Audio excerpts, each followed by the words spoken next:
कि वो कौन से दो ग्रह हैं जो पृथ्वी के विपरीत दिशा में सूर्य का चक्कर लगाते हैं। केवल वो दो ग्रह है, यानी इन 8 ग्रहों में केवल मात्र वही दो ग्रह है, या ऐसे कौन से दो ग्रह हैं जो पृथ्वी का सूर्य का चक्कर विपरीत दिशा में लगाते हैं। पहले पृथ्वी हमारा किस दिशा में लगाता है, क्लॉकवाइज या एंटी क्लॉकवाइज? क्लॉकवाइज। पृथ्वी हमारा एंटी क्लॉकवाइज लगाता है। इसका मतलब कि फिर वो कौन से दो ग्रह हैं जो क्लॉकवाइज सूर्य का चक्कर लगाते हैं। तो उन दो ग्रहों को बहुत आसान है समझना। देखो, एक तो हमारा स्टार्टिंग से दूसरे नंबर पे आएंगे, स्टार्टिंग से दूसरे नंबर पे, और लास्ट से दूसरे नंबर पे। तो हम क्योंकि प्लूटो हमने बोला कि ये ग्रह की श्रेणी से बाहर है, तो लास्ट से दूसरा हमारा क्या है, यूरेनस, और स्टार्टिंग से दूसरे नंबर पे क्या है, वेनस। यानी कि यू और वी, जो हमारा इंग्लिश लेटर में यू और वी आता है, तो यू वी मिलता जुलता है। तो यू और वी जो होते हैं ये दोनों क्लॉकवाइज यानी घड़ी की दिशा में सूर्य का चक्कर लगाते हैं। बाकी सारे के सारे ग्रह पृथ्वी को फॉलो करते हैं, यानी कि एंटी क्लॉकवाइज में सूर्य का चक्कर लगाते हैं, सिवाय दो ग्रह को। कौन सा, यू वी, यू मतलब यूरेनस और वी मतलब यू मतलब यूरेनस और वी मतलब वेनस, यानी कि शुक्र और अरुण। ये मतलब कि दो ऐसे ग्रह हैं जो क्लॉकवाइज सूर्य का चक्कर लगाते हैं। ठीक है, तो ये भी क्वेश्चन उनसे एग्जाम में पूछ लेता है। ठीक है, एक तो उसको याद रखना है कि दो ग्रहों के बीच में क्षुद्र ग्रह पाए जाते हैं, मंगल और बृहस्पति, यानी कि मार्स और जुपिटर। वो कौन से दो ग्रह हैं जिनके कोई भी उपग्रह नहीं पाए जाते हैं, तो बुध और शुक्र, यानी कि मरकरी और वेनस। अच्छा, सबसे गर्म ग्रह कौन सा है, सबसे गर्म ग्रह कौन सा होगा सर? बुध। तो अब तुम लोग के दिमाग में ये है कि बुध नजदीक है तो इसलिए बुध सबसे ज्यादा गर्म होगा, मगर ये लॉजिक क्या है, गलत है। ठीक है, दूसरे नंबर पे जो शुक्र है, दूसरे नंबर पे जो शुक्र है वो बुध से कहीं ज्यादा, जो कि क्या होता है, हीट होता है, उससे कहीं ज्यादा गर्म होता है। और उसके अधिक गर्म होने का जो कारण है, रीजन है, तो जो 600 सेंटीग्रेड का डिफरेंस रहता है उसके दिन के तापमान और रात के तापमान में, इसके शुक्र के। मतलब कि क्यों ऐसा होता है, क्योंकि जो शुक्र ग्रह है, वेनस ग्रह है, उसके एटमॉस्फेयर में कार्बन डाइऑक्साइड CO2 लगभग 90 से 95% पाया जाता है। कितने, 90 से 95% पाया जाता है, जिससे कि सूर्य से आने वाले जो प्रकाश की किरणें हैं या पराबैंगनी किरणें हैं वो शुक्र के एटमॉस्फेयर में आ तो जाती है मगर वापस निकल नहीं पाती है। क्यों, क्योंकि उसका जो लेयर है ना, वो जो लेयर वो काफी मोटा है और उसको वो बाहर निकलने नहीं देता है, और बाहर न निकलने की वजह से वो क्या होता है, उसके एटमॉस्फेयर को धीरे धीरे गर्म करता है और इतना ज्यादा हीट कर देता है, इतना ज्यादा हीट कर देता है कि वो मतलब कि बुध से भी कहीं ज्यादा जो कि गर्म होता है, जबकि बुध से वो क्या है, दूर पर है। तो उसके अधिक गर्म होने का रीजन क्या है, कार्बन डाइऑक्साइड की अधिकता। ठीक है, कार्बन डाइऑक्साइड की अधिकता की वजह से ही वो इतना ज्यादा हीट है। तो अब यार इस चीज को गलती मत करना कि जो नजदीक है वही गर्म होगा, तो जो नजदीक है वो गर्म नहीं है, जो दूर है वो क्या है, सबसे गर्म है। और उसके गर्म होने का कारण क्या है, कार्बन डाइऑक्साइड। सोचो हमारे धरती पर कार्बन डाइऑक्साइड तो पॉइंट में पाया जाता है, फिर भी हमारे यहाँ का देखो गर्मी का क्या चरम है। और जहां पे 1995 है तो सोचो उसका क्या हाल होगा। यानी कि पूरे सौर मंडल में सूर्य के बाद अगर कोई गर्म है तो वो कौन सा है, शुक्र ग्रह है, यानी कि वेनस है। ठीक है, अच्छा, दूसरी चीज की एक चीज जानते हो कि धरती पे सबसे बड़ा पर्वत कौन सा है, हिमालय पर्वत। हिमालय पर्वत। धरती का मतलब कि हमारे पृथ्वी पर सबसे बड़ा जो पर्वत है वो हिमालय पर्वत है, यानी कि माउंट एवरेस्ट कह सकते हैं। हिमालय पर्वत जो माउंट एवरेस्ट है। अगर आप कहें कि पूरे सौर मंडल में सबसे ऊंचा पर्वत या सबसे ऊंची सबसे बड़ी ज्वालामुखी किस ग्रह पर पाया जाता है, तो सबसे ज्यादा ज्वालामुखी, सबसे बड़ा ज्वालामुखी और सबसे बड़ा पर्वत सौर मंडल के किस ग्रह पर पाए जाते हैं,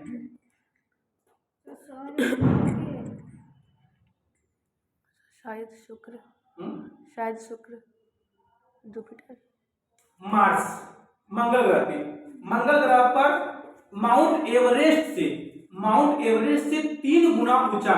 सोचो माउंट एवरेस्ट की ऊंचाई कितनी है, 8,850 मीटर।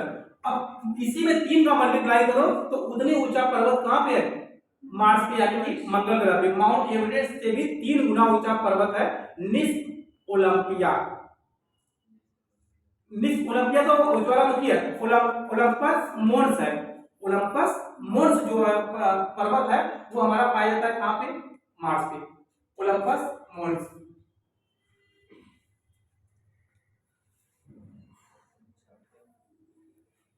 ये पर्वत है,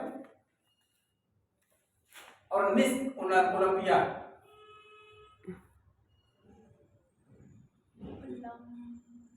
निस्क ओलंपिया ये क्या है? ज्वालामुखी। यानी विश्व का नहीं, सौरमंडल का सबसे बड़ा ज्वालामुखी ओलंपस मोन्स है, निस्क ओलंपिया है, ठीक है, कहाँ पे? मार्स पे। और सबसे बड़ा पर्वत जो है वो ओलंपस मोन्स है, वो भी कहाँ पे है? मार्स पे, यानी कि मंगल ग्रह पर। हो गया? अच्छा, एक इंपॉर्टेंट क्वेश्चन सोच लेते हैं फिर बताते हैं। एक वो पूछना है, क्या पूछना है? हाँ, और दूसरा है, ठीक है, एकदम इंटरेस्टेड, ठीक है, चलो बताओ। हमारे धरती पर क्वेश्चन पूछ रहे हैं, पहले जवाब देगा, फिर हम बताएंगे सही है कि गलत है, उसके बाद फिर हम बताएंगे कि क्या है। कि हमारे धरती पर, हमारे पृथ्वी पर जीवन क्यों संभव है? क्यों हमारे ही मतलब कि पृथ्वी पर या हमारे ही धरती पर जीवन संभव हो सका, बाकी अन्य ग्रहों पर क्यों नहीं? क्योंकि सर पृथ्वी पे ऑक्सीजन ज्यादा है, बाकी अन्य ग्रहों पे ऑक्सीजन नहीं है। तो क्यों पृथ्वी पर ही ऑक्सीजन ज्यादा रहा, बाकी ग्रहों पे क्यों नहीं रहा? क्योंकि सर यहाँ पे पेड़ पौधे जो हैं वो, तो क्यों पेड़ पौधे ही धरती पे क्यों नहीं, क्यों आए, बाकी जगहों पे क्यों नहीं आए? सॉलिड अवस्था में तो सारे चारों ग्रह अंदर के हैं, चलो बाहर वाले गैस है तो नहीं होगा, मगर अंदर के तो बाकी चारों में तो है, सॉलिड है। चलो हम बुध को मान लेते हैं कि वो सूर्य के नजदीक है तो जल गए होंगे, नहीं बन पाए होंगे। बाकी तो पृथ्वी के पहले, चलो पृथ्वी के पहले भी बहुत ज्यादा गर्मी रहा होगा, पृथ्वी के बाद वाले तो बढ़ सकता था, मार्स पे तो जीवन होना चाहिए अगर पृथ्वी पे है तो बहुत गर्मी था उस पर, जब बहुत ज्यादा सूर्य के नजदीक था इसलिए जीवन संभव नहीं हो सका। तो पृथ्वी तो हमारा भी इधर है और मंगल तो इधर है, पृथ्वी से तो ज्यादा सेफ जगह पे है मंगल, तो मंगल में तो जीवन होना चाहिए था। तो क्यों पृथ्वी पर जीवन है, मंगल पे क्यों नहीं है, क्या अन्य ग्रहों पे क्यों नहीं है? क्योंकि सर ये क्षुद्र ग्रह पेटी के पास में है। तो क्षुद्र ग्रह पेटी के पास में है तो उससे क्या दिक्कत है? चलो जीवन नहीं हो सकता है, बाकी पेड़ पौधे वगैरह ये सब तो मिल ही जाना चाहिए ना। हम मान लेंगे चलो भाई यहाँ से कोई उनका पिंड आकर, कोई एस्ट्रॉयड आकर टकरा गया होगा, जीवन नष्ट हो गया होगा, तो पेड़ पौधे वगैरह बाकी चीजें, पानी झील वगैरह ये सब तो होना चाहिए ना, ये सब सुखवा देगा पूरा, सूख लेगा। तो क्यों? देखो उसके लिए लोग ये कहना गलत है क्यों ऑक्सीजन है, ये कहना गलत है कि वहां पे पानी है, वहां पे ये है वो, मतलब सारा का सारा क्वेश्चन क्या है, रॉन्ग हो जाएगा। बस एक ही चीज याद रखना कि पृथ्वी पर जीवन इसलिए संभव है क्योंकि जो हमारी पृथ्वी है वो गोल्डीलॉक जोन में आता है। किसमें आता है? Goldilock zone. अब गोल्डीलॉक जोन होता क्या है? Goldilock zone.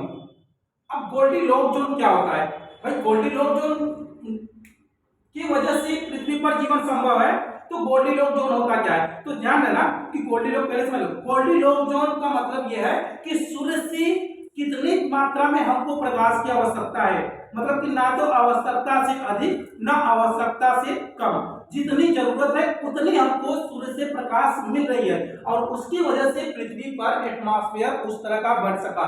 यानी कि हम देखें तो ये एक गोल्डीलॉक जोन का जाल है, समझ लो इस तरह से। और उसी गोल्डीलॉक जोन के एरिया में हमारा पृथ्वी आता है, और उसके साथ साथ जो मंगल ग्रह है उसका भी कुछ हिस्सा हमारे गोल्डीलॉक जोन में आता है। यानी कि जैसे एडविन हब्बल ने कहा था कि हमारे मतलब कि सौर मंडल का या हमारे ब्रह्मांड का क्या हो रहा है, विकास हो रहा है, दिन से दिन ये डेवलप हो रहा है। तो अगर दिन से दिन डेवलप हो रहा है तो आने वाले समय में शुक्र पे भी हो सकता है जीवन संभव हो सकता है, नहीं शुक्र पे तो कोई उम्मीद नहीं है, मगर मार्स पर जीवन संभव हो जाएगा, क्योंकि मार्स भी आ जाएगा किसके अंतर्गत? गोल्डीलॉक जोन के। जैसे आज साइंटिस्ट क्यों बोलते हैं कि मंगल ग्रह पर कभी जीवन रहा होगा या मंगल ग्रह पर जीवन, आगे जीवन की संभावना है, क्यों? क्योंकि ये भी कहीं ना कहीं गोल्डीलॉक जोन के कुछ हिस्से में आते हैं, इसलिए जब वो सर्च किए तो उनको लगा कि यहाँ पे भी किसी समय में जल थे, किसी समय में इंसान या एलियंस रहा करते थे, तो आज नहीं है। तो भाई वो पूरी तरीके से यहाँ पे सूर्य के प्रकाश मतलब पूरी मात्रा में है, क्योंकि पृथ्वी पे बराबर मात्रा में मिल रहा है, तो इसका मतलब कि मार्स पे सूर्य के प्रकाश उतने मात्रा में नहीं मिल रहा है जितनी मात्रा में मिलने पर यहाँ पे जीवन संभव हो सके।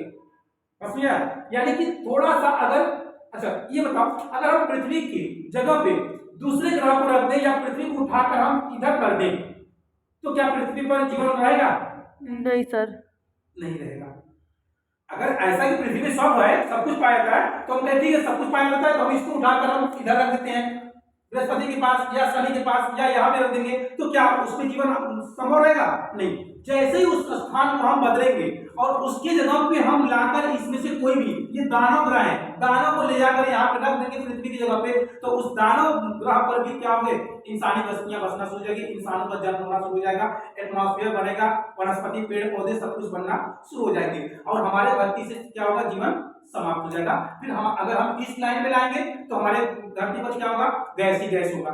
हम इस साइड में ला देंगे तो हमारी धरती पूरी तरीके से बर्फ में जम जाएगी।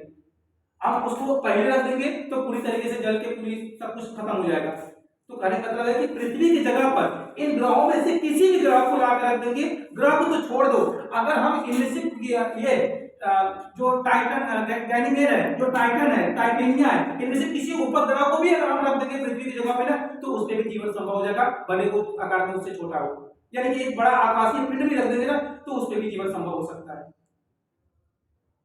ठीक है, तो बस याद रखना है कि पृथ्वी हमारा गोल्डीलॉक जोन में स्थित होने के कारण हमारे पृथ्वी पर जीवन संभव हो सका। गोल्डीलॉक जोन क्या होता है? गोल्डीलॉक जोन का मतलब ये है कि ना आवश्यकता से अधिक ना आवश्यकता से कम, जितनी हमको जरूरत है उतनी सूर्य की प्रकाश हमारे धरती तक पहुंचती है। यही वजह है कि हमारे पृथ्वी पर उस तरह का एटमॉस्फेयर बन सका जिसकी वजह से ऑक्सीजन बने, जिसकी वजह से जीव जंतु वनस्पतियों का निर्माण हुआ। ठीक है, तो बस इतनी ही चीजें हमको जानना है, इतनी चीजें से मतलब है।